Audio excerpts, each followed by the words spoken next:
Orc the bardic paladin, who sings and plays again.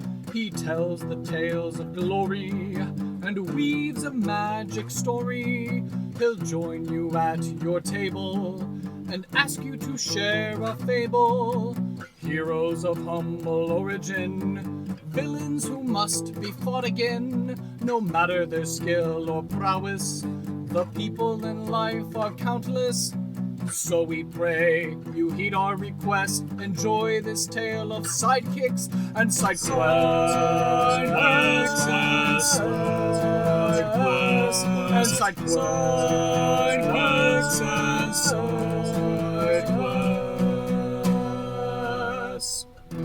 Episode 141, Rime the Manticore Chocolatier. Welcome to Sidekicks and Side Quests, the Dungeons & Dragons podcast that helps to put humans back into humanity and breathe life into your campaign NPCs with backstory and bravado. That's right, we're building a world, one character at a time. I am your host, Kurt Krenwelge, the Bardic Paladin, and I'll be joining Nicole the GameMasterMom's table in the Levitating Platter. Hello and welcome to another exciting episode of Sidekicks and Side Quests, the best unofficial Dungeons & Dragons podcast, in my humbly biased opinion. I've got an awesome guest for you this week, but before I get to my guest, I have to do it. I have to leave you in suspense with the ad read. This episode is brought to you by Plus One EXP and their brand new RPG Zine Club. Zine Club is a monthly membership subscription service featuring fresh zines from emerging and expanding creators across the globe. It's our way of inviting GMs, players, and zine lovers everywhere to invest more intentionally in the creative community. It's crowdsourced support without crowdfunding. So this service offers monthly releases that they put out in two 20 to 44 page saddle stitch zines, 3 different flavors. Take your pick from story zines, adventure zines, and all of the zines. You can pick your format of print and digital, or just get digital only for your favorite titles. Join the Clubhouse Discord section of the Plus One EXP community on Discord. Get the best prices guaranteed from your subscription that you're going to get each month.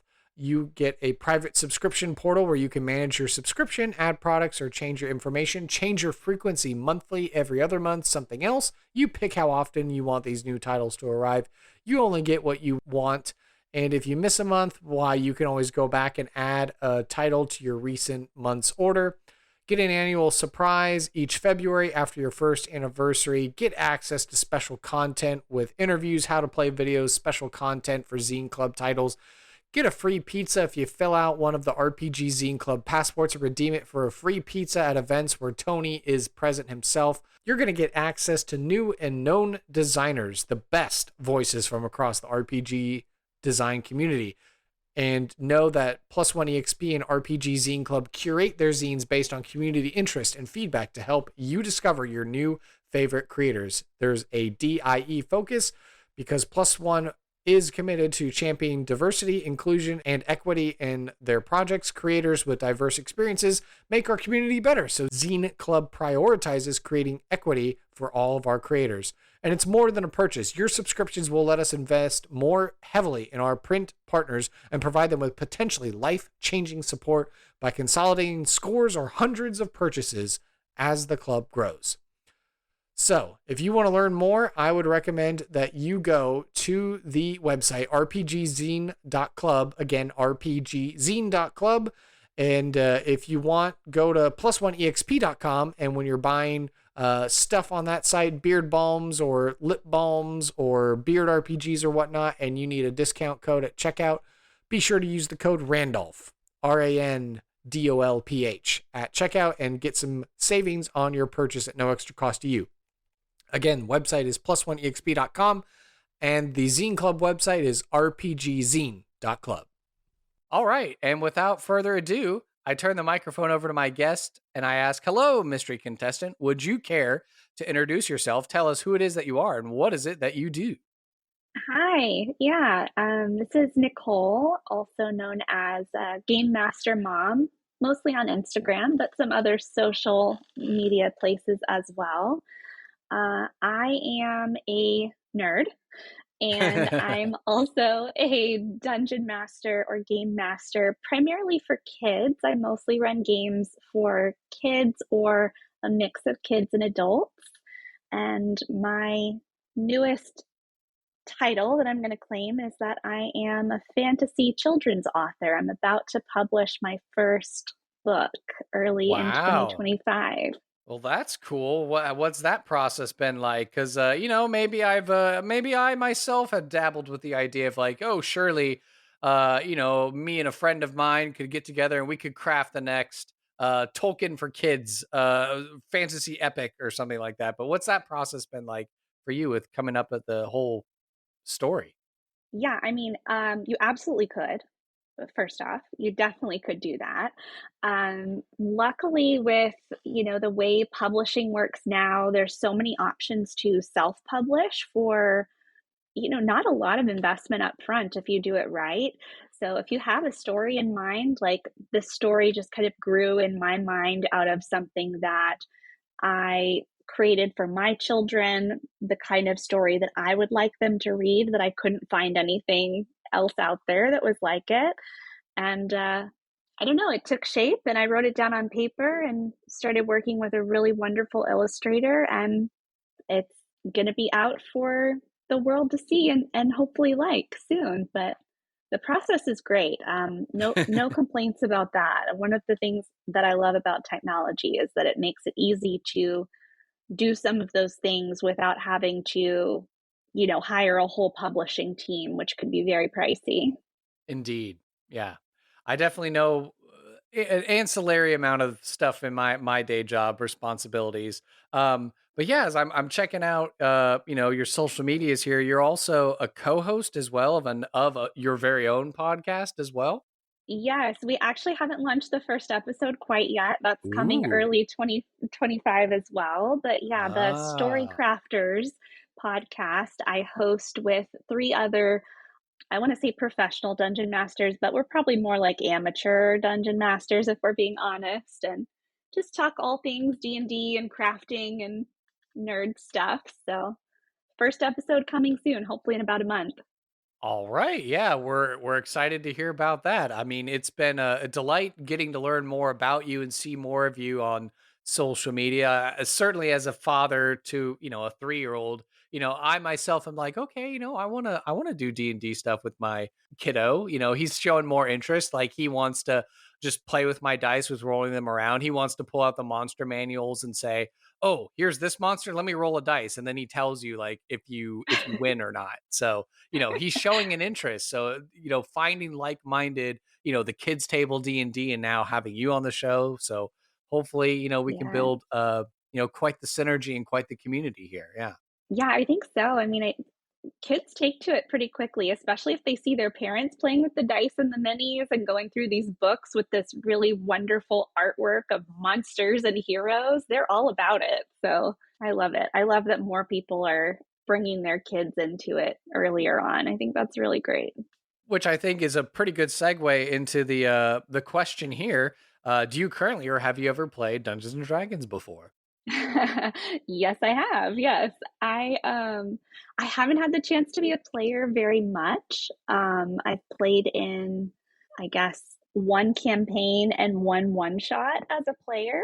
I'm usually the DM, which is great in its own right. Mhm. But right now, I have kind of an ongoing campaign that I'm running for my family and a few family friends who, kind of go in and out. Some games they're there, other games they're not. But we have a running campaign in my homebrew world of Etheria that we're doing right now.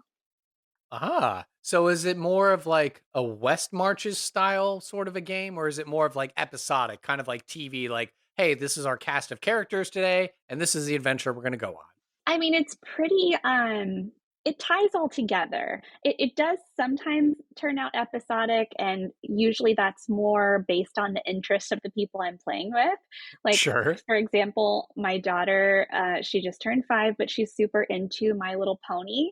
So I picked Mm. up a My Little Pony adventure book, and we transported to Equestria for like a couple months, you Ah, know, and we makes did My Little sense. Pony stuff, but we always keep the same characters, and it's all mostly in the same world unless we transport somewhere else. Sure.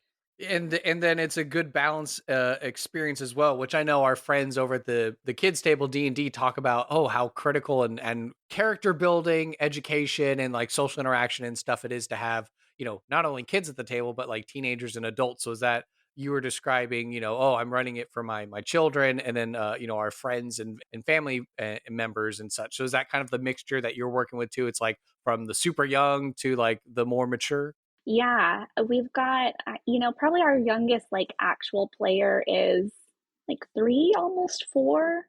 Wow. Um, I know. I gotta get my son ready. I'm like, all right, dude, come on. You gotta roll up your first character. Let's throw you in it. Right, I know it's kind of chaotic, but, we play a really rules light version, so it's not as crazy as it sounds. Like, if you're listening and you're imagining a 3-year-old playing, like, full D&D 5e, it's not that deep, right? They're not reading the player's handbook. It's just not happening. Mm. But, yeah, anywhere from, I think we have like a 3 to 10 kind of range as far as like the kids that I usually get to play with. And then the rest are those kids' parents. So Ah, unfortunately, we don't have any of like the teen population at this moment, but we'll take in some teens if anybody wants to join and come on over and play with us. yeah. Or, just give it a couple of years. Your 10-year-olds all become teenagers, and there you go. Yeah. Right? I'm trying to train one of them to become the dungeon master. Ooh, there you go. Having your little apprentice sit next to you. Yeah. Yeah. That's my grand plan. I'm like, in a few years, you're going to run this and then I can play again. You're like, yeah, I'm free. And you like go running away. And it's like, wait, no, come back. You're supposed to run the game. It's like, nope, it's your turn. Yep. We'll see if that comes to fruition. Yes, that's what all of us forever DMs wish for is that one of the players will be inspired and then we're like, "Great, you run the game so I can get a break." Yeah. Yep. Love it. So this podcast, we're called Sidekicks and Side Quests because we like to focus on the little guy, the supporting actors, the background characters if you will. So this first question, who happens to be your favorite NPC or sidekick character, whether they be from, an RPG, a video game, movie, film, television, etc. And why is this character your favorite NPC or sidekick? Oh, this one's so hard because there's so many good ones, but as many of us are, I've been a little obsessed with Baldur's Gate 3 since it came out. And my absolute favorite character in the whole game is the dog Scratch. Ooh, okay. I love Scratch. Like I would do anything for Scratch in that game.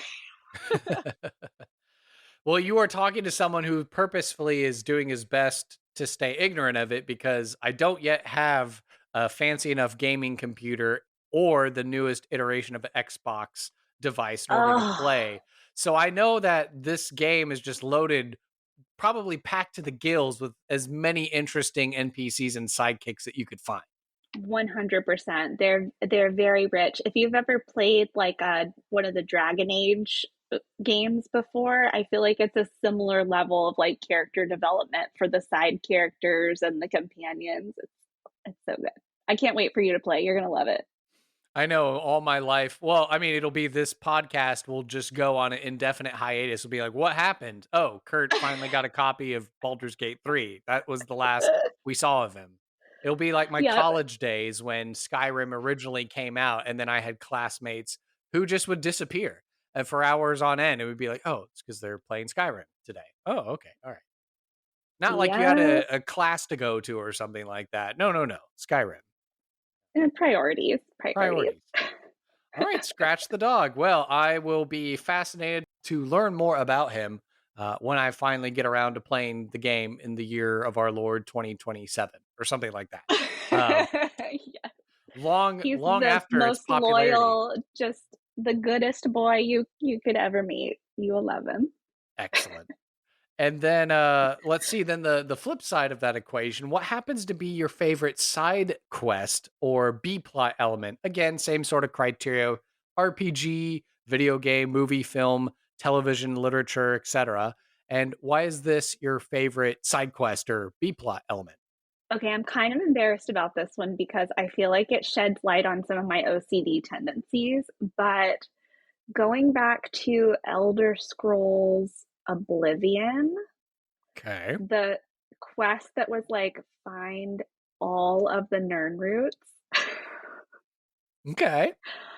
all of them, and they made that like humming noise and kind of glowed when you came near them. So it wasn't super hard like how some of the collecting quests can be. Like I'm Oh. thinking of like the one in Skyrim where you have to find like all those stupid jewels that are hidden like freaking everywhere. Mm. This one was like a little bit more accessible to me, and honestly I think Oblivion was one of my first like open world RPG video games. So as a avid hunter gatherer in video games, I was like, yes, collect all the glowing plants. That is all I care about. That is now the main quest of this game for me. Never mind the big bad, plotting away at the world. No, these roots, these are No, the things I need. yep, I need these plants. This is all I care about now. You said collecting, and I visibly had a reaction here on the camera because I was remembering Assassin's Creed, and there was Uh-huh. you had to get 100 flags. And I remember on the original Xbox 360 trying to do this, and Mm. I got stuck at 99. And I do not know where that last flag is, and it'll just forever to this day haunt me. And I'll just be like 99% done, and I still couldn't find that very last flag. And I went all over that game trying to find it, couldn't find it. So, Oh, ugh, that is the one that the got away. worst. Yeah, that's just awful. And then the way that we round out the personal interview section of the show, Nicole, what are you passionate about and why? Darn, I feel like I already previewed this one a little bit, but I think mostly just like parents or other like significant adults bringing their kids into nerddom and gaming and like the magic of fantasy. And obviously most of the way that I go about doing that and try to inspire other people to be able to do it too is through D&D and other role-playing games at the table. But even just like parents sharing like fantasy stories, like The Hobbit or something like that, these like classic fantasy worlds that are so rich and imaginative with their kids. I feel like that's just this really wonderful source of like connection between people, and also just like magic and whimsy and joy, and like we need more of that. Mhm. We all need more of that. Yeah, thank you. No, for sharing that because it has me reflecting on kind of my parenting style where, my son, I treat him, I treat him like he's my son, but I also treat him like he's a little person. And so sometimes in the way that I parent, I perhaps, maybe I'm a little too I'm complex in how I'm approaching things. And the other day my wife was telling me like, "No, you have to bring some like wonder into things and make it fun." And so that's like a good reminder for even me and like the little things. It's like, you're right. Kids only have this time in their life to just, I just got done with a thing where we were making a gingerbread at the park in the freezing cold of night, but the Santa Claus was on, and that whole movie was about like the whole message or the crux, the thesis of that movie was, it's not a matter of seeing it in order to believe it. You believe it and then you can see it. So that's kind of like how, Mm. the magic, that's the sauce of childhood is like of being able to do that. And so in having adults instill that in children, it's like a way for us to like, be kids again and to connect with them and have that bonding as parents and children. Yeah, I feel like it's like this way for us to connect back to our younger selves too and be a little more like goofy and silly, and that's always good.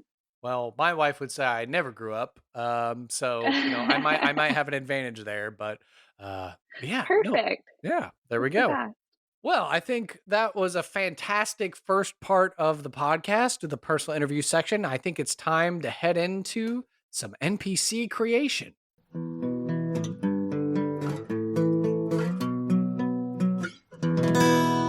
And NPC creation is brought to you by you, the podcast audience, and our patrons from Patreon. So now is the time of the show where we give a shout out to our comfortable patrons and above with a loud hurrah. So to you, our queen of the Patreon, Katie Downey, aka Goblin Katie, RIP Stella, as well as our other wealthy patrons, Aunt Jablinski and good old mom and dad. We say cheers.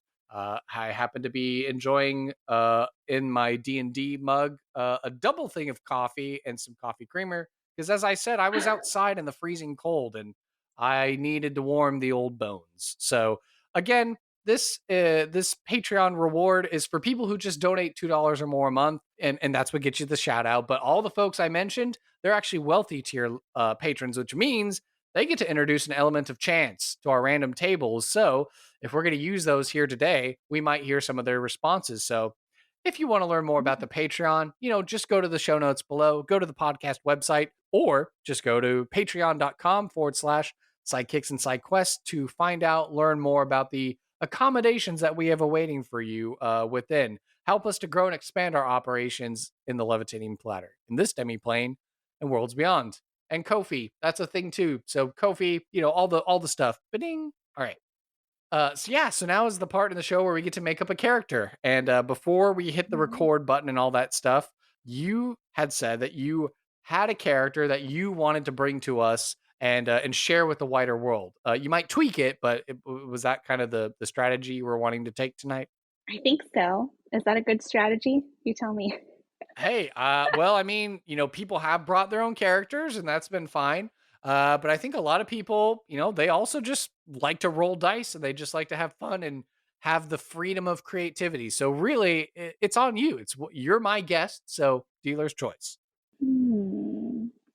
See, now you're tempting me to roll. That's kind of the role of the dungeon master, isn't it? Just to be like, Yes. I wonder what this could be. I don't know. You'll have to just make a choice. Mm, so hard. Okay, if we do the random one, what do I need? Is it just to roll? Oh, so if you want to roll, whether you have physical dice or virtual dice, you'll just need a standard array. We're going to work all our way through the dice. So you will get a chance to roll every single one of the dice if you go random. Yeah, let's do it. Let's do random. Okay, all right. We did it. We flipped a guest who was going to bring their own character and now is going to roll random. I don't know if that's happened that often on the show, but I feel very proud of myself. Yeah, you convinced me. There we go. Okay, so the first question we have to ask ourselves is what is the name of our character? And the way that we determine character names on this show is we roll a d20 and see what we get. All right. We're rolling. I got a 17. 17. Okay. Your answer was provided by previous guest, Scarlet64. Rime. R-I-M-E. Rime. Rime. I love that name. Yeah, it's also the name of a popular adventure module setting thing from WotC. So, Rime of the Frost Maiden. So there we go. Rime. Yes. Okay. Or Love it. Rime of the Ancient Mariner, if you like your ancient, if you like your classical poetry and Iron Maiden songs. The next thing, what is the ancestry of Rime?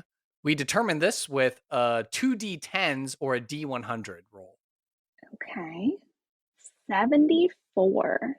74. Ooh, as I scroll down the list, Manticore. Ooh. So Rime the Manticore. This is so good. Okay, this is only the second time in the history of the podcast that we've ever gotten Manticore again. So, hi, this is future Kurt stepping in here to make a editorial disclaimer that actually it's the third time. Sorry to have forgotten you, Jack Splash. Very much love to you. Very cool. Oh, I love it. Yeah. I love it. Okay. Well, all of our NPCs, they have to have a job or something that they're doing. So what is the job or role in society, ? That Rime the Manticore has? Let's roll just a regular D10, a singular D10, and see what job they have. All right. Got a 7. 7. Ooh, okay. Your answer was provided by previous guest Leah Murray, a chocolatier. Oh, So okay. Rime is a very fancy chocolatier person. Maybe I don't know, just a chocolatier. I don't know whether that's fancy or regular Joe Schmo chocolatier. I don't know. That's Yeah, for us. it feels fancy to me. With a name like Rhyme, I feel like this is the This is fancy. fancy work. Okay. And then let's see. We need to determine the age range of Rime the Manticore. So let's roll a Okay. D8 so we can kind of get like a category range. 5. 5 would be midlife. So kind of a middle-aged manticore named Okay. Rime that is a chocolatier. So with these starting details in mind, this leads us into our next question. Describe the physical appearance of Rime. So we got Rime, middle-aged, manticore, and chocolatier. So what are you picturing when you picture Mm. Rime? Well, I feel like first off, I'm thinking like, is this a male or female character, right? I feel like Your Rhyme could choice. go either way. True, true. Yeah. What speaks to you? But yeah, I'm picturing more like female. Okay. Yeah, I could totally That's see what I'm that. feeling. Yeah. Yeah, female manticore. Hmm. Okay, so she's a Okay. fancy chocolatier. I wonder how she got this gig. Right? I know. I mean, and I'm thinking like she's middle-aged. Like, has she been doing this a long time? Is it like, does it run in the family, this chocolatiering business? Maybe she was like an apprentice and now she's stepping up to run the business. Yeah. Yeah, no, this is totally like a good spot where, as we're working on the physical description now, and we spitball back and forth. Now, you can go to a monster manual or you can go to mythology and you can kind of see artistic representations of Manticore over the years. So, Yeah. I mean, does Rhyme kind of look like what we would expect, like a bog standard Manticore to look like, or is she softer in her features? Is she more monstrous, or more mythological? Like what kind of Manticore are we working with? Yeah, I'm imagining like a little softer, almost a little more like I don't know, like cartoony is kind of what I'm picturing. I don't know where that's Okay. coming from, but like a little more friendly, not such a monster kind of vibe. Friendly manticore. Just want to make you some chocolates, some fancy chocolates. Which just I'm just doing a quick bit of googling to help us out. So the Manticore, legendary creature from ancient Persian mythology, similar to Mm, the Egyptian Sphinx and proliferated in Western European medieval art. It has the head of a human, the body of a lion, and the tail of a scorpion, or a tail covered in venomous spines similar to porcupine quills. So I mean, you could go to the D&D manual and kind of see how they've done manticores. I think MCDM Productions, when they did their Flea Mortals monster book, they had like a really interesting take on manticores. So, just kind of looking on Google, like a really interesting sort of like pencil sketch from Wikipedia that kind of shows like this, kind of looks like a feminine sort of manticore, but she's got like the real like soft lion's mane and not a particularly fearsome sort of tail sort of thing. So we're imagining Rhyme yeah. is a little more softer. Is there any particular coloration or anything to her? And like, what's the tail situation? Yeah, I'm thinking like a kind of like a golden lion color to most of her fur, skin, fur, Okay. mostly fur. Yeah. Yeah. And then like some like deep purple, those kind of like dragony wings that manticores Oh. have. Oh yeah, yeah. Because there are dragon wings with it too. Yeah, yeah. Okay, so Yeah. I don't know that lion. they always have dragon wings, but I'm definitely picturing dragon wings involved. Right, Because why right. not? Yeah, well, definitely the D&D Beyond site does say vaguely humanoid head, body of a lion, the wings of a dragon, long tail Okay. ends in a cluster of deadly spikes that can impale prey at impressive range. So we're imagining her softer, so kind of golden colored lion body, but purplish sort of dragon wings. Yeah. So not as many the teeth and stuff like that. Maybe not as like razor Yeah, not so sharp? menacing, like little more soft and feminine. Okay, so maybe more like how you would imagine a sphinx. Yeah. Yeah, yeah. Okay. Yeah, very, like, cat-like and graceful, but not so menacing. And then okay, so then and then the tail spike maybe is just just like very demure. I don't know, like how Yeah, you would very demure. yeah, very demure porcupine spikes on her. They're very fashionable. They're not mean and or I don't know. It says according to mythology could also be the tail of a dragon or like a scorpion tail as well. So I don't know. Do you feel like tail spikes or dragon tail or Yeah, scorpion I tail? like the dragon tail, that feels more That feels more in appropriate to line with me. rhyme. Okay. Yeah. So she doesn't necessarily have to worry about like, doing tail spikes. She just has like a dragon sort of tail. Yeah. Okay.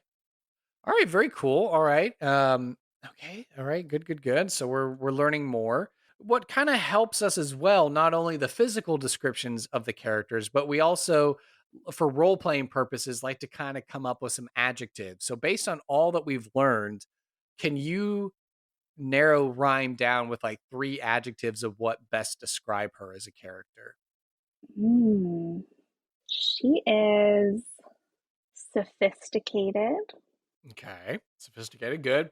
Chocolatier, yeah, makes sense. Yes. Um, she's warm. I imagine her kind of having like an inviting presence that maybe is a little counter to her appearance, which is like very big, right? Very big and kind of looming, but her personality is much more warm and soft and welcoming. Okay. Warm, and then we've got sophisticated. I don't know. Is there like a third one that's kind of like a, oh, this is like her flaw sort of a thing, or is it just something else that's nice to round it out? Um, what would be her flaw? Maybe she maybe sometimes she is prone to being a bit too chatty with her customers. Ah, okay. So she's chatty. So she's warm, she's sophisticated, but she's a bit of a chatterbox. Yeah, she could get going and not know when to stop sometimes. Okay.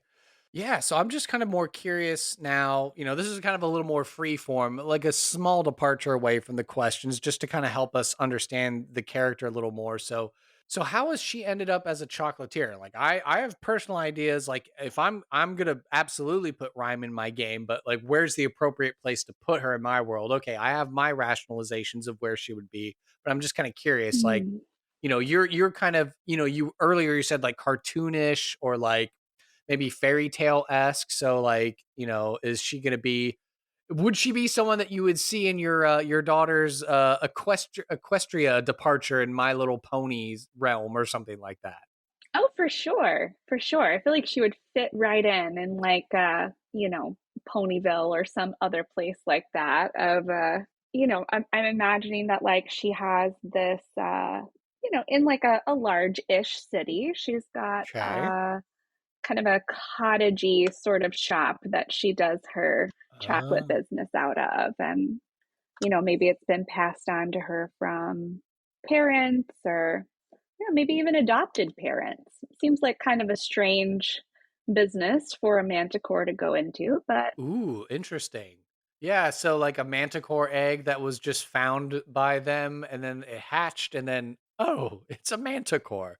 And then they just yeah, didn't know any different or didn't, they were like, okay, well, I guess this is what we're dealing with.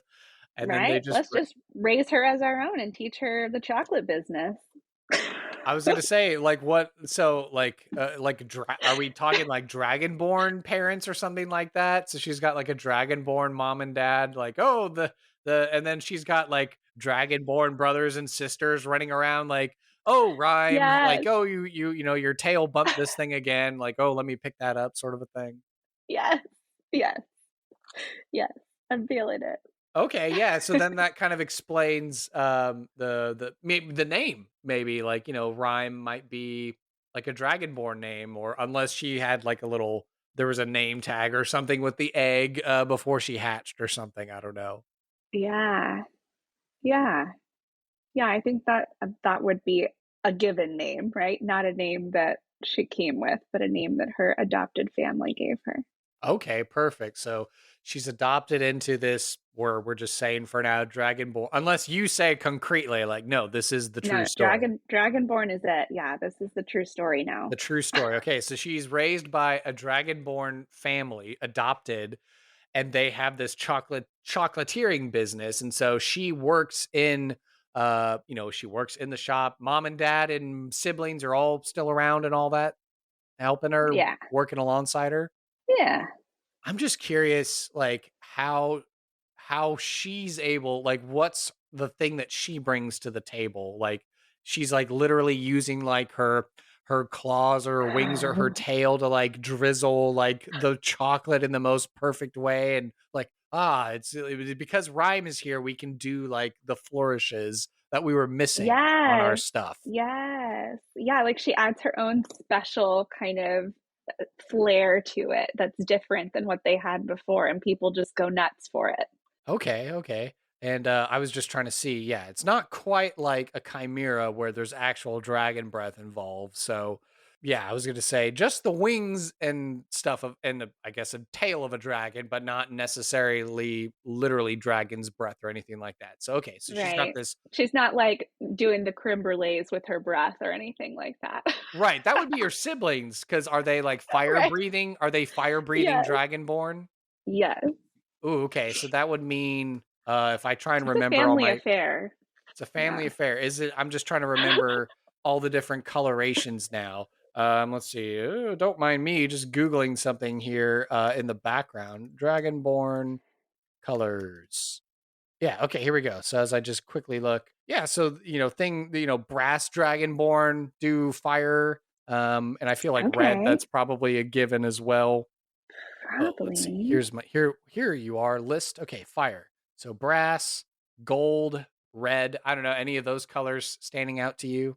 Yeah, I like the brass. I'm attached to that one already. Okay, so it's a family of brass dragons that adopted this manticore, and they're all chocolatiers. And you said it's a cottage type situation. So it's a cottage Yeah. like a somewhere adjacent or near to like a major city sort of a situation. Yes. Yeah. Okay. And metropolitan, or is it actually like, oh, we're in a dragonborn civilization and this is the cottage outside of town and they just happen to have a manticore that lives with them? Yeah. Uh, huh. I think more that one. I don't know. I feel like I always end up back on Elder Scrolls, right? But I'm imagining like a Skyrim type environment where there's all these like different towns. Mhm.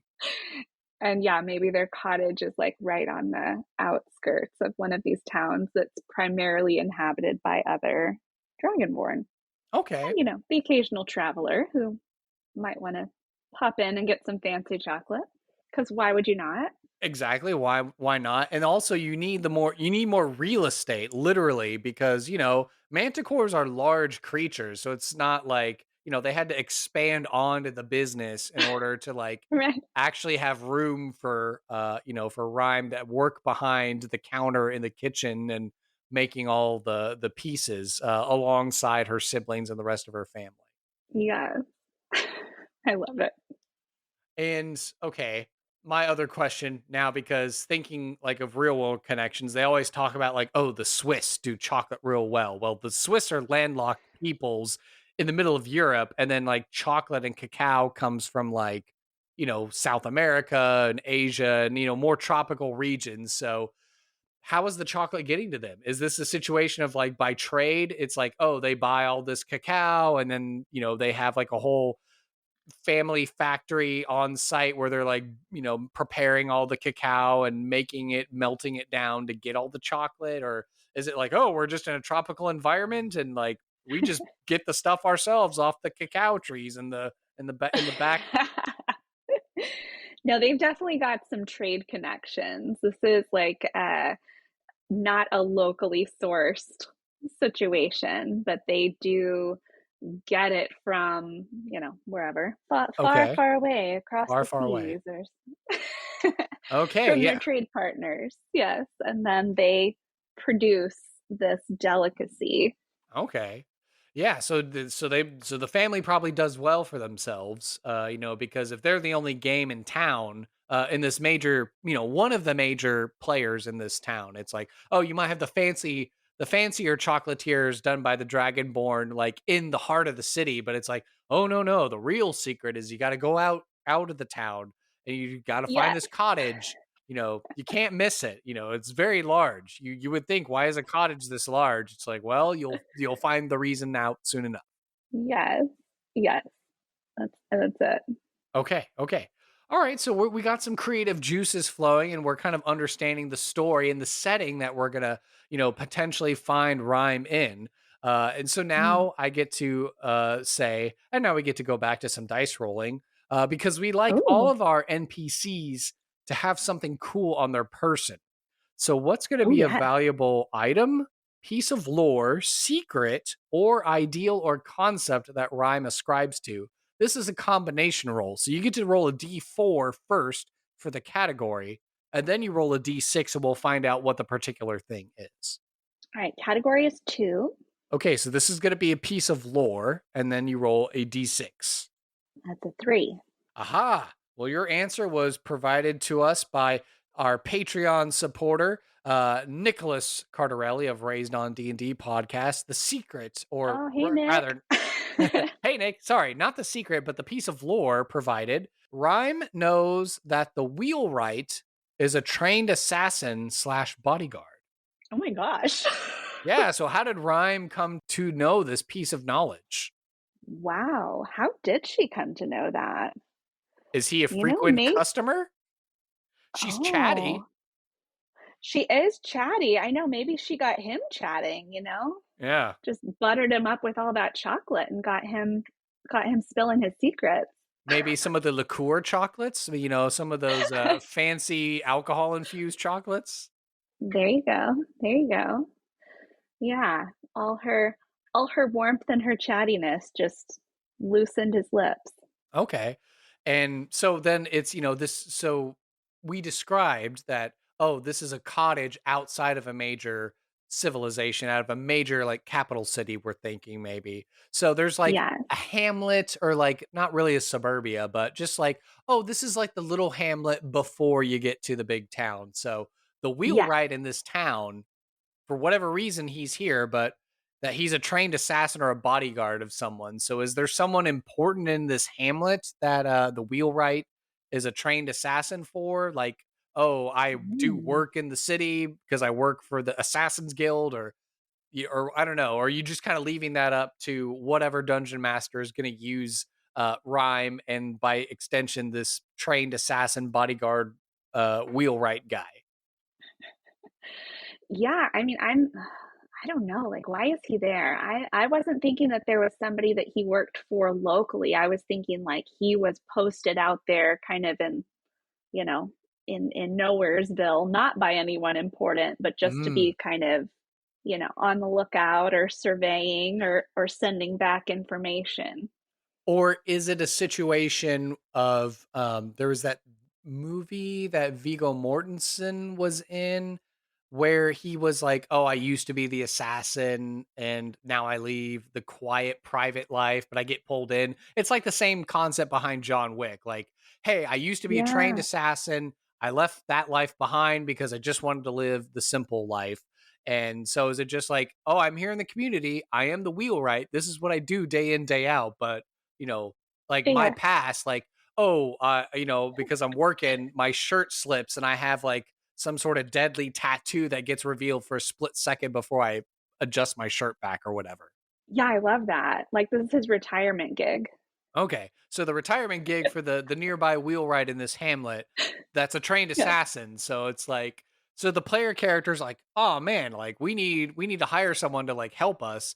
She could be like, because she's chatty, she's like, "Oh, you could just go talk to the wheelwright, and if you give him some of Yeah. these like whiskey infused bonbons, I'm sure you could get him to like come with you on your adventure." Yes. Yes, I love it. I love Okay. that. Perfect. All right, we figured out a way to make it work. And then the way that we thread the needle, We want all of our NPCs to be able to offer up side quests. We want Rhyme to have a bright gold exclamation point over her head when the party stops in this hamlet and they're like, "Oh, chocolate. Sure, we'll go buy some chocolate because we got some characters with sweet tooths in the game, but oh, look, someone needs our help." So we roll the last dice, which is going to be a D12, and let's figure out what's the side quest that Rhyme is going to offer up for the player characters to go and do. Ooh, okay. All right. Got a 1. Ooh. Okay. Your answer was provided by previous guest Hannah Wright of the In Between podcast. There is a dragon. There is a dragon who is a hoarder trying to turn over a new organizational leaf, and he needs your help. Do you think that makes sense for Rhyme, or do you want to try re-rolling? Because I'm not Okay, above people re-rolling. the dragon's a hoarder and needs help organizing? Okay, yeah, that's why it took me to. Okay, yes. So there is a dragon who's a hoarder Okay. that has like a real world person that's like, oh, I'm living in too much stuff. Like I collect too much stuff. I'm not taking care of myself or whatever it is. But there is a dragon who is a hoarder, has a hoarding problem. Aside from, I guess, a normal dragon having a hoard that they maintain, but Yeah. they're trying to turn over a new organizational leaf, and they need your help, Okay. I guess, to organize their hoard. Is that something logical that Rhyme would be able to like offer up to the player characters because this dragon because Hmm. oh they're the chocolatiers that everyone goes to, so this dragon conceivably goes or gets chocolates from this family, and so Rhyme is like, she's chatty, she's warm, she talks to this dragon's just like, I've got too much stuff, I don't know what to do with it all, or like I'm buried Yeah. in my hoard and I can't get around in it, or what are you thinking? Yeah. Yeah, no, I like that. I mean, I think Rhyme's the kind of girl that wouldn't be above, like, making a delivery of chocolate to this dragon, She's got you know? wings, she can fly. That would make sense. I would believe that. I mean, what dragon wouldn't want some of that chocolate? And if he could order it delivery and she could provide it, by the time she gets there, she's going to want to have a conversation. And I could see how this would come up in conversation as she surveys his hoard that is making him upset. Mm, okay. Yeah, so probably kind of maybe more of a quote unquote good dragon, so not like maybe a chromatic dragon. So this family is a brass dragonborn family. Is there like a brass dragon patron, if you will, that's like a progenitor Yeah. of this line of brass dragonborn, or if you will? Yes. I think that's perfect. That's how Okay, it all ties together. that's how it all ties together. Okay, so there is a nearby brass dragon that patronage to the civilization, the big town, and the hamlet, and this like, oh yeah, we trace our lineage back, and this is our progenitor ancestor kind of a guy. And so Rhyme goes and makes the delivery of the chocolates and gets to be chatty and know the dragon. But this dragon has a hoarding problem. Who would have thought? And wants to Yeah. reorganize the horde. So okay, so then Rhyme, when the players come to the chocolate shop or they meet Rhyme wherever, and she informs them of this task, this side quest to do. Yeah. So we have to consider the consequences, like what are the good and what's the bad. So what's going to be the Okay. reward for the players? So Rhyme gives them this interesting side quest to do. What's going to be the reward for the party when they undertake this mission? Mm. Especially depending on how ancient this dragon is and how extensive this horde is. Like, what is it going to take to Right? get it organized? Yeah, I don't know. And I'm like, okay, who is really doing the rewarding, right? Because maybe the dragon would do some rewarding himself, right? Like maybe he would let them keep some of their favorite pieces from the horde that he doesn't need anymore. Ooh, yeah, yeah, and that could, that might, well, this is a podcast where we're free. We don't have to stay tied to the lore at all. So I don't know. I don't know if brass dragons are particularly covetous or like greedy, or they're like, I really can't part with this. But if this dragon truly is trying to turn over a new leaf, like, oh, you know what, that +2 magic shield, I haven't used it in like 2 centuries. So Yeah. you're an adventurer, you're gonna get hurt. So sure, you can use the +2 shield. So you think everyone in the Yeah. party just gets to take like one item from the dragon horde, you think? Yeah, I think so. I mean, there's some good stuff in there, I bet.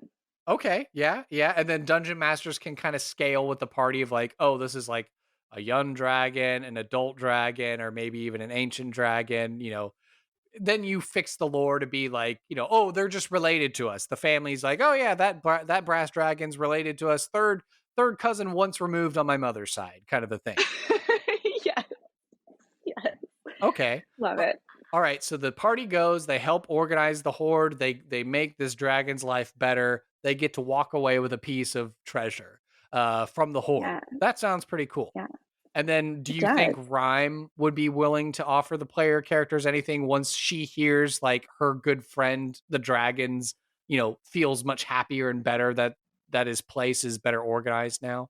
Yeah, certainly. I mean, if nothing else, she could give them some chocolates that might have some good effects, some healing if nothing else. But Ooh, do you think that's what kind of sets this chocolate shop apart? Is it just that it's normal chocolate, or is their chocolate like, I joked earlier about like alcoholic infused stuff, but like right? I know a previous character on this podcast was a beekeeper, but the thing that made his bee special was that they produced a honey that was very similar to like a basic healing potion. So are you thinking along the same lines like, oh, these chocolates are infused because of where we get them from, their magical properties. It's like when you eat one of these chocolates, it's like drinking a health potion kind of a thing.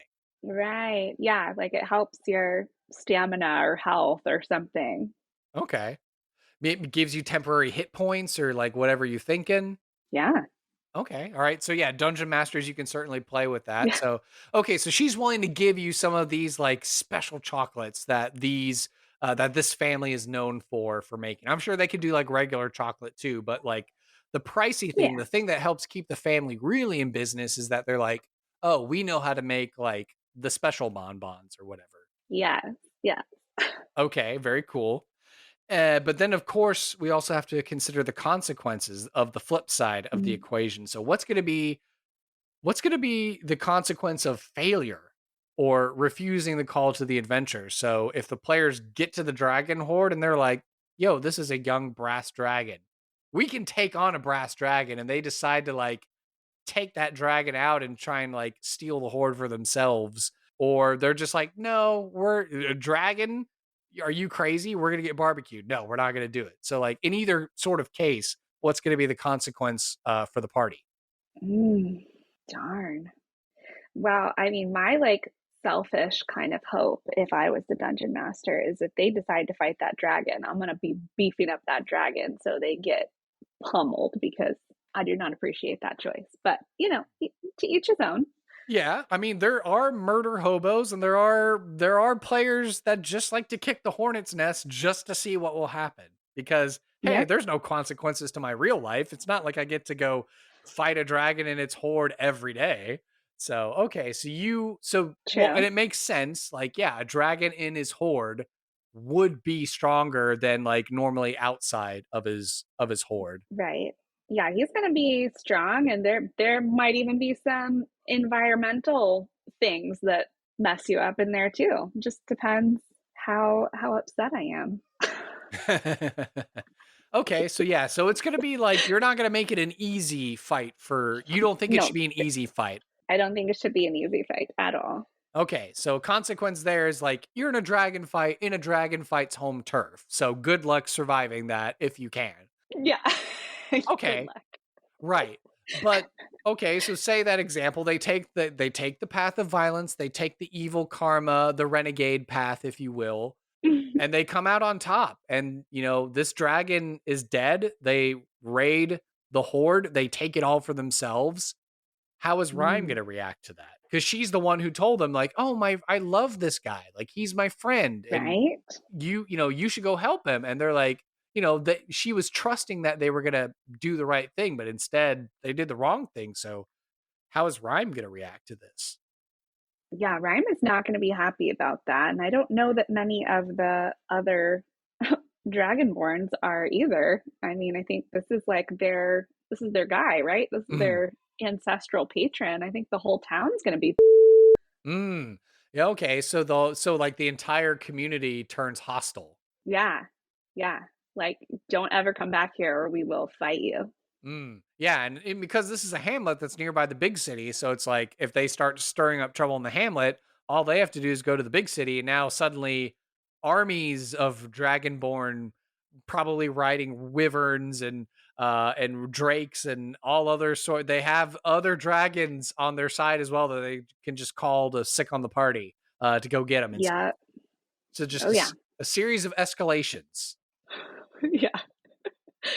Now you're playing, Dungeons and Dragons Outlaws on the Run edition, like where the entire Yes. world is trying to fight you because you just keep digging yourselves into bigger and bigger holes. Right. Yeah, just you better run away very far and not go back and hope no one recognizes you. Right, right. Okay. So there's that consequence of like, okay, we fight the dragon, we're successful. Obviously, if they fight the dragon and they lose, okay, well, now they're dead and all their stuff is claimed by the horde and thereby Yeah. adds to the problem of this hoarder who's like Oh, overwhelmed. So that my exacerbates God. his emotions and stuff. It's kind of like oh, you just made him worse because you left all your gear here. Okay, Yeah. but then what about refusing the call to the adventure? So Rhyme like tells them like, "Hey, you guys are capable. You could help." But they say Yeah. no, no, thank you. Like or like no way. Like maybe they politely refuse or maybe they're mean about it. Like how is she going to react to that? Yeah, well, she's definitely not gonna give them the good stash of the chocolates, that's for sure. Okay, so she locks them out of being able to get like the super fancy chocolates. Mhm. Mm, okay. Yeah. I mean, she's not gonna completely turn away their business because Sure. this is still a family business. They still need to make money, but she's not gonna offer the good stuff. Right. They talk to another family member, and then like Rhyme has to be like, "Well, you really shouldn't sell them the good stuff. They didn't help my friend." Maybe upcharges them a whole bunch. Like they pay like Yeah, way there more you go. money for the good stuff than they would have paid if they just had helped the dragon. Yes. No discounts if they decide to not help. Okay, Also, okay. like, I don't know, that like how bad is this dragon feeling? Like if he doesn't get help soon, is he gonna do something crazy? Oh yeah. Well, I mean, I don't necessarily, I don't personally have any family members or people in my life that I can readily recall to mind that have like a hoarding tendency, but I'm sure everyone's seen a clip of the TLC, like "My Life as a Hoarder," or they've seen these people on social media that are like, "I'm going to go into this house and show you a time lapse video of me cleaning the most disgusting bathroom or kitchen that you could find."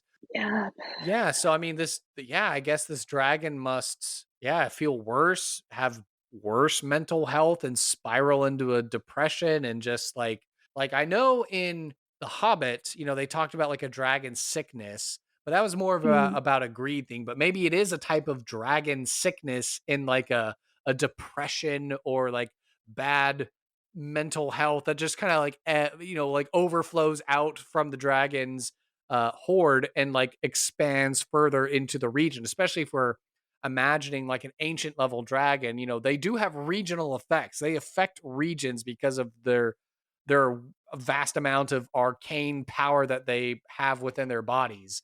Do you think it like right. negatively affects the area that they happen to be around too? Yeah, I think so. I mean, I think like if the dragon gets really down and depressed, like that could really poison the landscape and, affect the crops and the food and the animals and maybe even the nearby citizens. Yeah, I'm just gonna very quickly pull up some of the let's see, regional effects of brass dragons, legendary brass dragons. Let's Okay. see, tracks appear in the sand within 6 miles of the dragon's lair. Wait, and what sort of environment do you typically find them in? I'm trying to look for a desert. Okay, so typically in a Desert. desert type Okay. environment. So definitely very Okay. interesting if we're imagining chocolatiers in the desert, especially how they work. Right? But yeah, let's see. Tracks appear in the sand within 6 miles of the dragon's lair. Tracks lead to safe shelters and hidden water sources, while also leading away from areas that the dragon prefers to remain undisturbed. Images of large or Mhm. smaller monsters haunt the desert stands within a mile of the dragon's lair. These illusions move and appear real, although they do not harm. Creature can examine an image from a distance and can tell that it's an illusion with a successful DC 20 intelligence investigation check. Any physical interaction with an image reveals it to be an illusion because objects pass through it. And whenever a creature with an intelligence of 3 or higher comes within 30 feet of a water source within a mile of the dragon's lair, the dragon becomes aware of the creature's presence and location. So if we're imagining this ancient brass dragon in a desert, like what sort of bad things are gonna like? Are we imagining like the water sources are like not safe to drink, and maybe the Yeah. illusions that get generated are like more monstrous and dangerous and lead people to danger, or purposefully tracks are moving around so it actually is leading people to danger instead of away from danger, and so other desert creatures are like, oh great, we're having a feeding frenzy because this dragon is depressed and in the dumps. Yeah. Yeah, definitely. I mean, I feel like we've got like a whole new side quest now. Like, what's wrong with this area? Well, what's wrong with it is that the dragon got really sad because you didn't help the dragon. Yeah, this used to And now be there's all this stuff going on. yeah, this used to be safe for caravans to go through to get to the capital city in the desert, and now it's like everything that like sandstorms and Yeah. raiders, marauders, nasty desert creatures popping up, like all this bad stuff, all because this dragon is in a funk and he can't get out of it. Yeah. If only they had helped the dragon. If only they had helped. Now, do you think that that our friend Rhyme and all of her associated characters are all pretty well fleshed out? I do have optional questions if you think Rhyme needs more to learn and figure out about it. Or do you feel like Rhyme's pretty well rounded out? Yeah, I mean, I think it speaks to me a little bit, just how she's obviously very family oriented and interested in running this family business with her, adopted parents and siblings who she cares about very much. But she's obviously different than them. And I imagine she would wonder about that sometimes and kind of guess at, like, is this really where I belong? Is this really my place? Do I really fit here? Mm. And so maybe there's some kind of deeper questions that she asks herself about if she's going to stay in this business forever, or if she might want to join a party of adventurers and see what else is out there, and maybe even find someone of her own kind one day. Yeah, I was gonna say, is that another option you unlock? Rhyme as a reoccurring side quest giver, and eventually she gives you the I don't know where I came from, so you should go find the other manticores that are like me, do like a whole Tarzan thing. I want to find the strangers that are just like me, sort of a thing. Yes, yes, I'm feeling that. Yeah. I can feel the Phil Collins too, very much. Yeah, Okay, yeah, so we've got it. We've got her. We got her in the bag, you think? I think so. I love her. She's definitely showing up in my game. There we go. And I think the way that we test the waters with Rhyme or the sands, because, desert, Mm, is we throw yeah. her into a random encounter.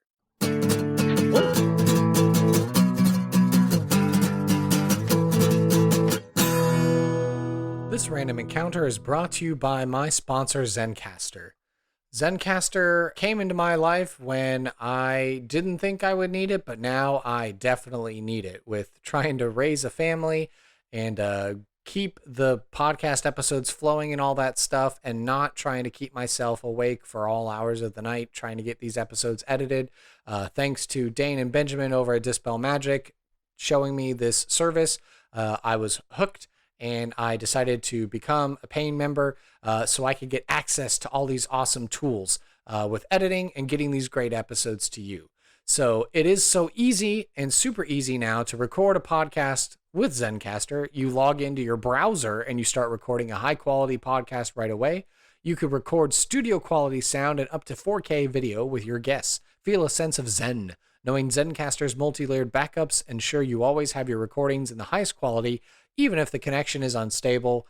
A hard sell. On that point alone, I've been podcasting for a couple of years now. That is amazing. So that is a great selling point of this service. You can sound your best. Have you ever worried what you might sound like on a podcast? With Zencastr's post-production process, it makes you sound buttery smooth. It automatically removes the ums and ahs as you click on that feature in the post-production settings, and in your recordings, it's going to remove those awkward pauses and conversations too with the click of a button. Set the right podcast loudness and levels while reducing background noise with a click of a button. It really is that easy. It's all in one. If you have thought about podcasting before and realized that you need a lot of different tools and services, those days are done. With Zencastr's all-in-one podcasting platform, you can create your podcast all in one place and distribute to Spotify, Apple, and all other major podcast destinations. Go to zencastr.com/pricing and use my code SIDEKQPodcast, and you'll get 30% off your first month of any Zencastr paid plan. I want you to have the same easy experiences I do for all my podcasting and content needs. It's time to share your story. Again, the website, zencastr.com/pricing. Use the code SIDEKQPodcast and get 30% off your first month of any Zencastr paid plan. Thank you so much to the sponsor, and back to the podcast. All right. And now we're in the section of the show that's called the Random Encounter. This is where we get to do a little bit of a role play, a vignette, a scene with the character that we've made today. It's kind of a way to like breathe a life and get a feel for like how we would use Rime in a game. And so the question now here is, obviously you're going to do a great job of presenting Rime, maybe not necessarily with any voices or anything like that, but the question becomes, if you're Rime, then who am I going to be in this scene? Am I going to be one of my reoccurring adventurer characters that gets the side quest to go help the dragon? Am I another member of the family that's speaking with Rime? Am I this dragon potentially that's like lamenting the fact of the horde that's just, I'm just being buried alive in my horde and I just can't get out of my funk? I don't know. What kind of scene are you interested in presenting Rime in today? Ooh, I like that. I like the dragon interaction one. Okay, so you want to have present a scene with Rime interacting with the dragon. Yes. Okay. Totally can do. I don't know, are we feeling like a particular name for the dragon? I know I'm obviously getting vibes of Critical Role's Jaman Saord as like, oh, I'm the ancient dragon who rules the civilization. Is that kind of how we're leaning, or like the ancient brass dragon just happens to be like a protector of the region, and then the civilization has just sprung up nearby? Mm. Yeah, I think more the first one, more the vibe of the first one.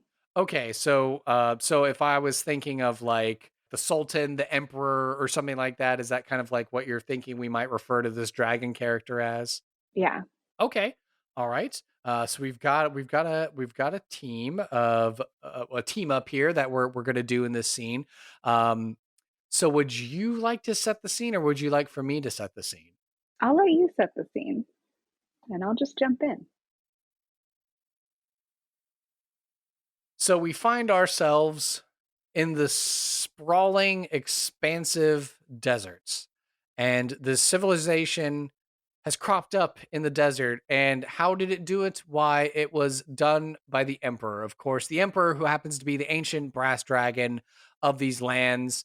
And it's his lands that he protects, and he helped to bring up his progeny, not only other brass dragons that have gone out into the world to make their own domains, but also the brass dragons that probably are just here in the civilization chilling, doing things in their own right. And then, went on to make the brass dragonborn and stuff that are prevalent in this society. And so, obviously, as civilizations and capital cities go, others decide to make their own sorts of community on the outskirts, or like, oasis sorts of towns on the way. And so our camera would show us one of the particular oases or hamlets that would exist just out, maybe, within a day's travel or so of the capital city. And then we come to this Chocolatier's station, and under a heavy escort of other brass dragons that are all, of course, shape-shifted to appear as brass dragonborn guard protectorate, we find the emperor, who has appeared and is in his brass dragonborn form. And he's here in the shop again with his heavy guard presence. And he walks into the shop and he looks up and he's delighted to see Rime. And he's like, Rime, it is so good to be here. So good to see you and your family. Blessings upon you and your family. My favorite chocolatiers, how are you? Oh, my favorite customer is back. Hello. What brings you in today? Do you need a restock on your chocolates? Oh, of course I do. You know that I can't say no to the chocolates that you and your family make. And he's very jolly and he's happy to just be here. And of course, you know that the palace puts in huge orders. And so he's just like, yes, it's getting to be that time. The festival's coming around, and of course we want all the finest chocolates. Do you think that you and your family can see to this matter this time?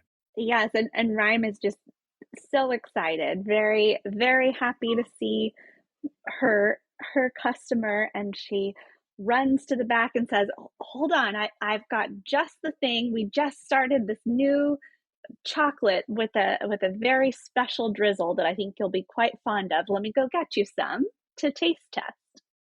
And she Ah, runs back into the back. excellent. And he waits patiently. And, of course, he's got his whole entourage in tow. And, you'll see some of them are like very curiously looking at some of the displays. And, because it's the desert and the oasis, and, dragons and magic, I think this family's has figured out a way to maybe do some air conditioning in their shop. So the dragons, dragons are I don't know, exactly reptilian like where they can just be cold blooded and they can just adjust their temperatures or whatever. But maybe you see some of the other dragonborn dragons in disguise taking advantage of some of the air conditioning. And so the emperor's curiously looking at them and is just kind of like, oh, my children, they're being silly or whatever. But then Rhymes comes back and he's happy. He's waiting. He's waiting to see what this new creation is going to be. Yes, and she brings him this lovely platter of chocolates that have a sparkly purple drizzle on them that match the color of her wings, her Oh, big dragon wings. very lovely. I see where the inspiration came from. And he'll pick up one of the chocolates and he takes like a very careful, like a chocolatier connoisseur's sort of exploratory bite. So when he takes that first bite, what happens? What does he see? What does he sense? Well, he definitely, the taste is the main thing. It's this wonderful, rich, robust taste, almost kind of like a, what you and I would know of as like a dark chocolate, like a little bit Mm. more like heavy and kind of bitter type of strong chocolate that almost has that coffee kind of taste to it. Ooh, okay, okay, yeah. He's like, oh, yeah. And then as he's getting more and more of the taste, he's eating more of the chocolate.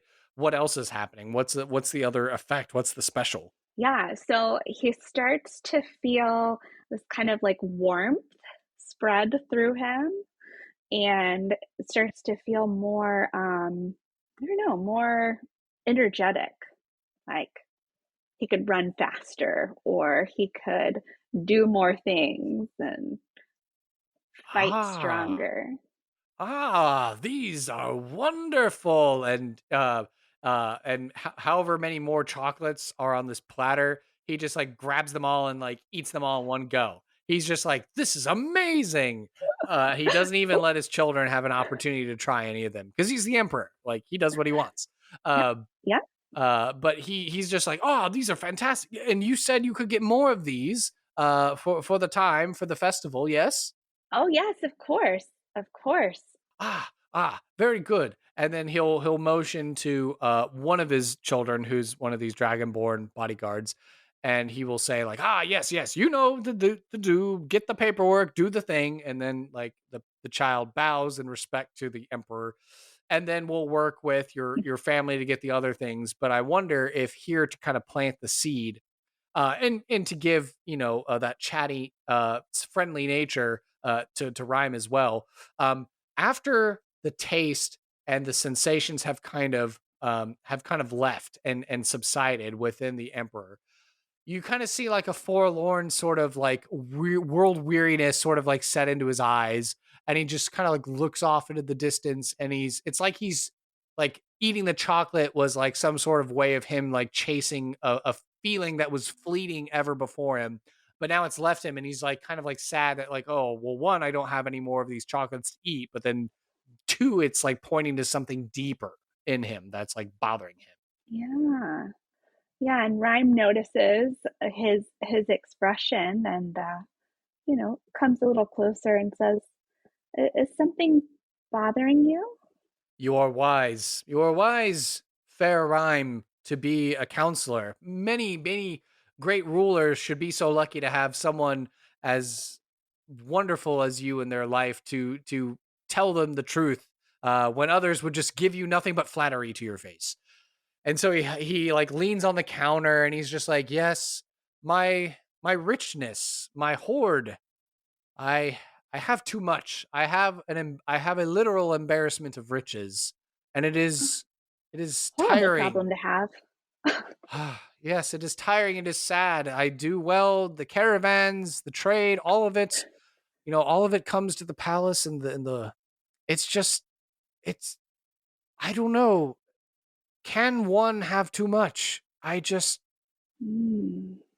I've been so long lived, my child. I've lived so long, seen empires come and go, kingdoms rise and fall, bandit armies try to attack the city and are laid by the wayside by my children and I. And it is there too much? I feel like every time I go down there, it's like I don't recognize it anymore. It's just where was where was the first century China that I was looking for? Oh, I can't find it because I have 300 treasure chests bearing it beneath a mountain of gold. And so he just begins to talk in that sort of way of like, he mentions like a legendary magic item, but oh no, it's buried under like a ship's worth of scrolls of ancient poetry. Like he goes on and on about all these things, his literal embarrassment of wealth and riches, and it's just making him more sad. And he's just like, but you just coming here and having your family's chocolates, it just makes me forget about my troubles, and it brings me a modicum of happiness and joy that I wish that I could chase. If only, well, if only an emperor didn't have all that he needed and more, you know? Mm. Mm. Yeah. Sounds like quite a predicament. And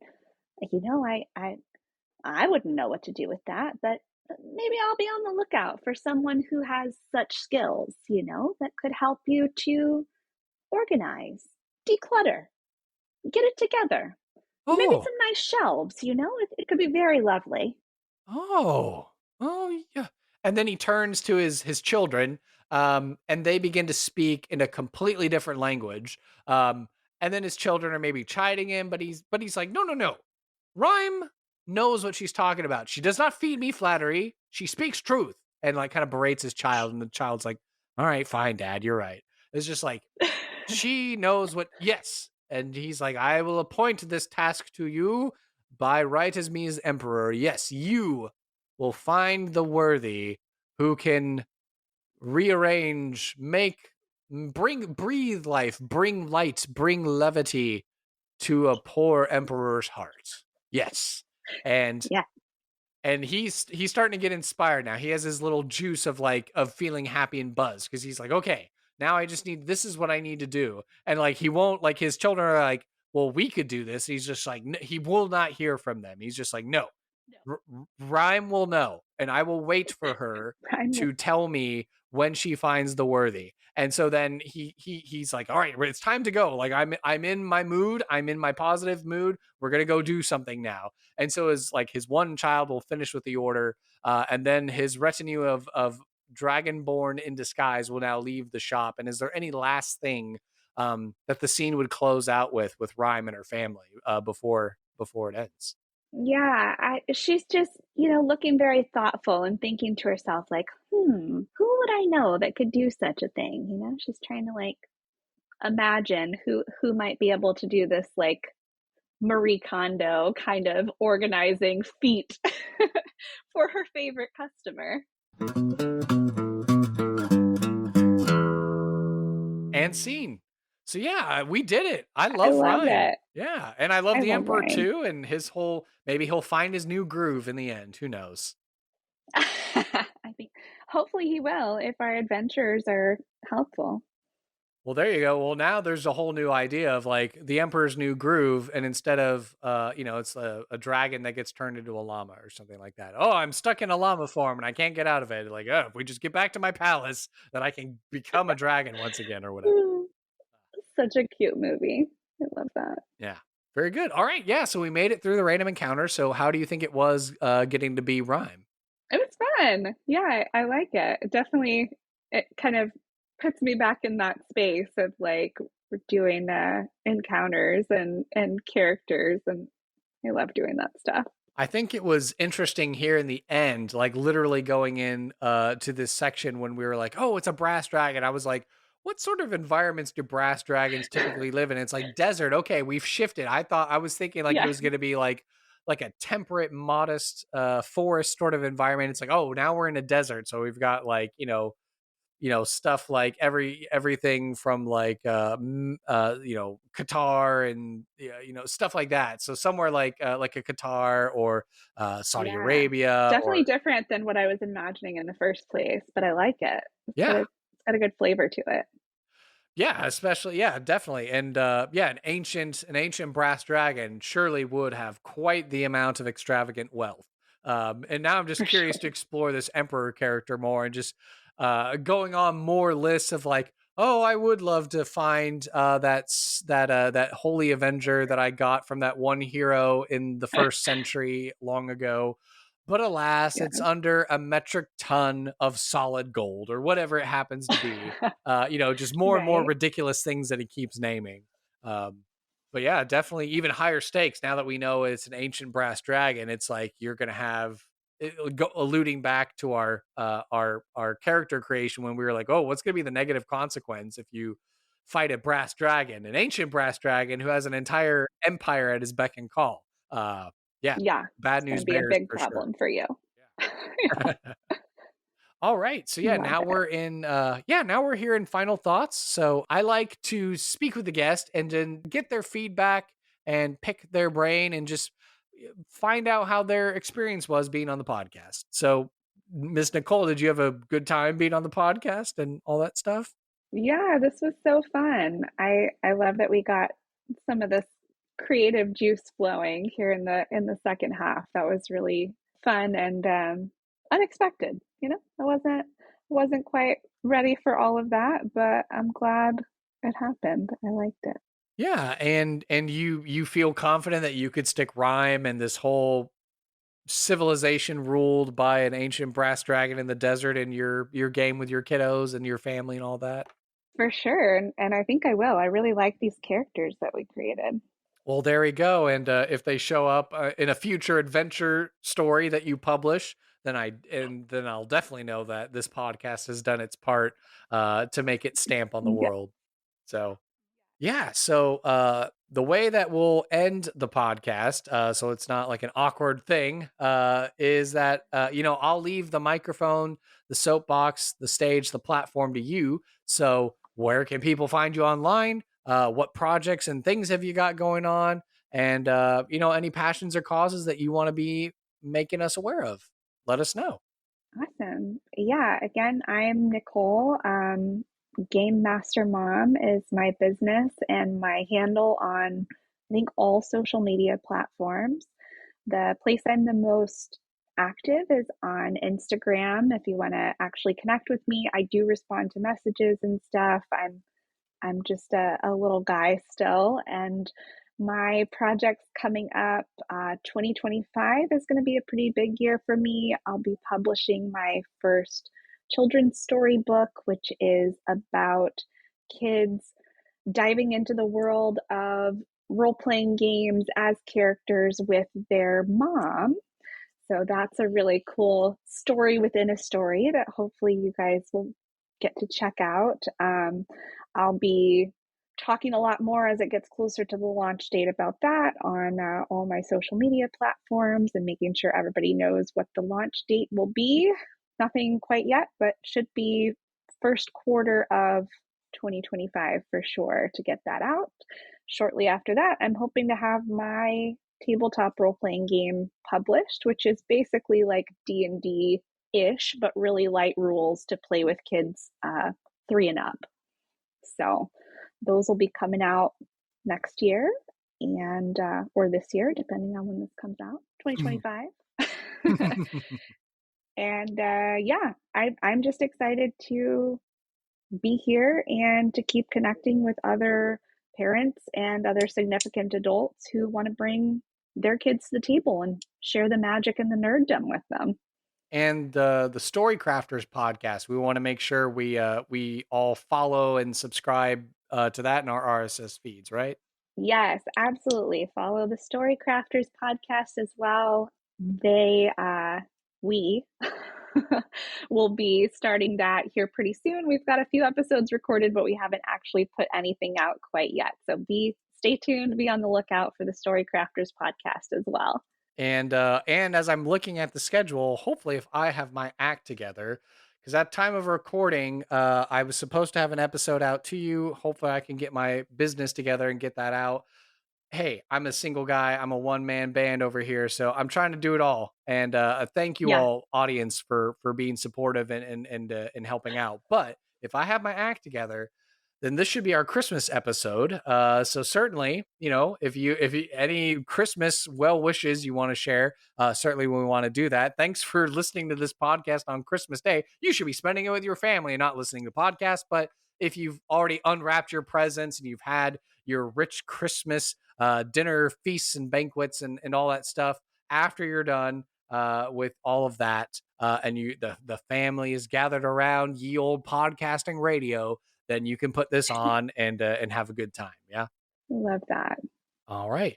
And so then, Nicole, thank you so much for being a guest on the podcast. I can't wait to have you back on, making even more interesting NPCs. Yes. Thank you so much. Thank you for listening to this episode of Sidekicks and Side Quests. Be sure to subscribe to the podcast through Apple Podcasts, Google Play, Spotify, Amazon Music, Overcast, or YouTube, or feel free to save the RSS feed to use the app or player of your choice. Visit our website, sidekicksandsidequests.com, for links, write-ups of the NPCs, and to learn more about the show and the guests who have been on it. To stay up to date and interact via social media, you can follow the podcast on Facebook, Instagram/Threads, Twitter/X, and Reddit by searching for Side KQ Podcast.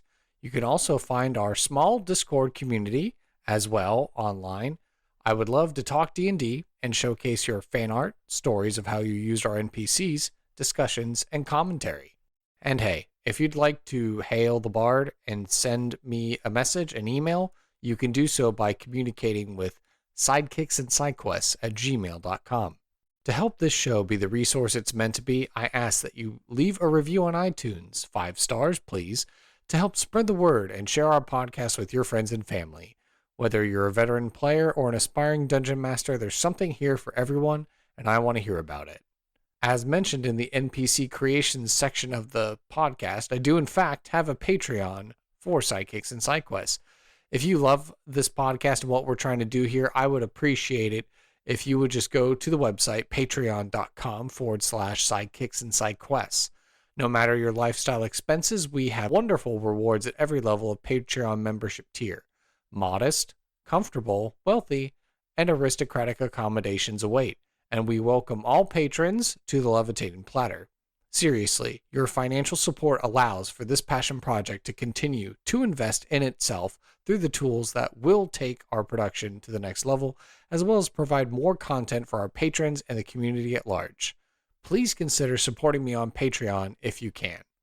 Sidekicks and Sidequests is unofficial fan content permitted under the fan content policy. Meaning I'm not approved or endorsed by Wizards. Portions of the materials used are property of Wizards of the Coast.